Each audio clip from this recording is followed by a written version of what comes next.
Okay, let's dive right into this. Welcome to today's explainer. Now, if you're gearing up for the CAT exam, you already know the deal.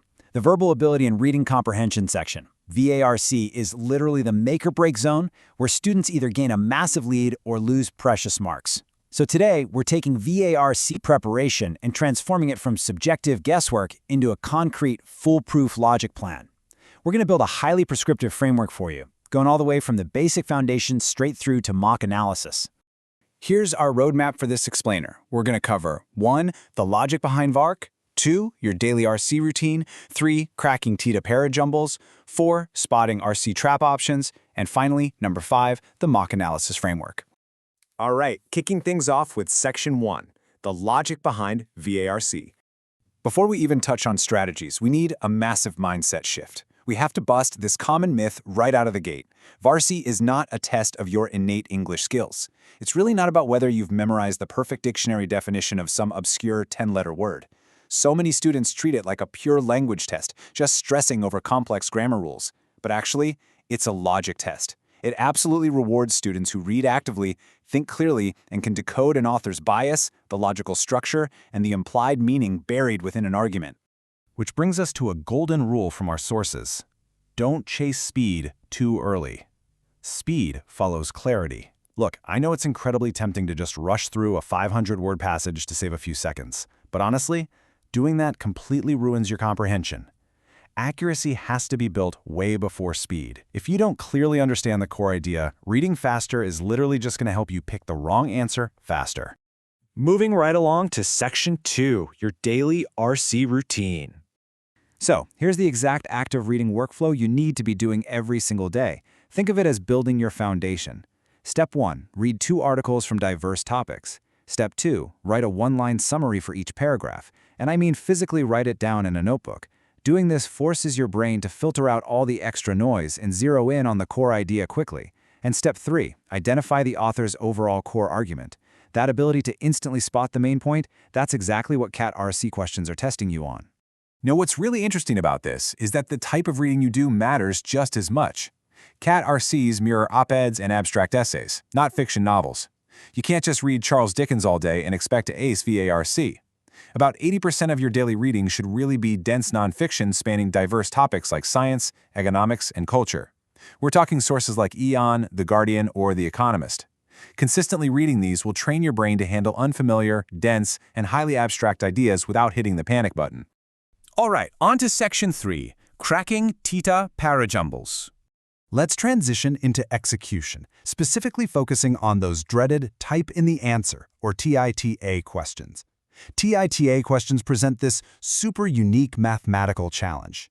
You've got 5 jumbled sentences, absolutely 0 multiple choice options to guide you, and a terrifying 120 possible combinations. But here's the absolute crucial silver lining. There is no negative marking. Because of that, you must always attempt them. No excuses. But that obviously leaves us with a massive problem. How on earth do you sequence 120 possible combinations when you don't have any answer options to eliminate? Well, if you're just relying on what sounds right, you are falling straight into a trap. The solution here is highly structural. It's kind of like a giant puzzle. You have to actively hunt for 3 specific linking clues to form what we call mandatory pairs. First, look for logical links, where one sentence clearly expands or illustrates the previous one. Next, transition words, things like however, therefore, or in contrast. And finally, pay super close attention to grammatical clues.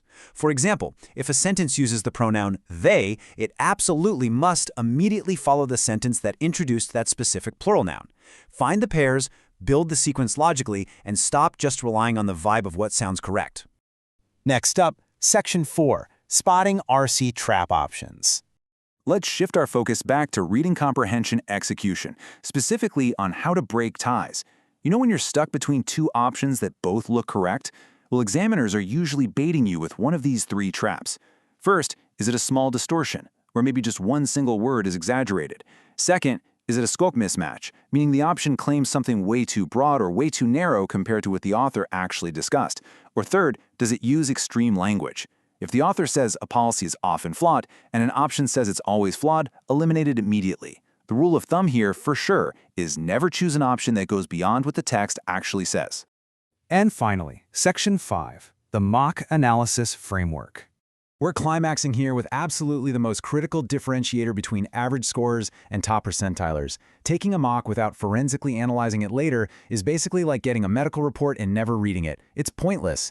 Every single mistake you make must be rigidly categorized into one of these 4 buckets in an error log. Did you just misread the passage, a comprehension issue? Did you fall for one of the trap options we just talked about, an elimination issue? Did you rush because you got stuck, a time management issue? Or was it literally just a careless mistake? If you don't categorize the mistake, you really can't refine your strategy.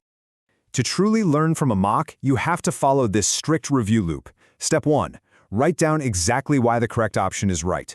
Step 2, and listen, this is the part almost everyone skips. Write down exactly why the wrong options are traps, using that checklist we covered earlier. And Step 3, reattempt the exact same passage after 7 days to see if your reasoning has actually improved. Honestly, you should be spending at least as much time analyzing a mock as you did taking the whole shebang. So, the absolutely crucial point we want to leave you with is this. Are you just churning through questions to feel productive, or are you actually learning from them? Top scorers aren't just reading more, they are analyzing deeper. So build your daily reading habit, hunt for those mandatory pairs, ruthlessly eliminate traps, and forensically analyze every single mistake. Will your next mock be just another test or a masterclass in your own logic? Thanks so much for joining me on this explainer, and we'll catch you next time.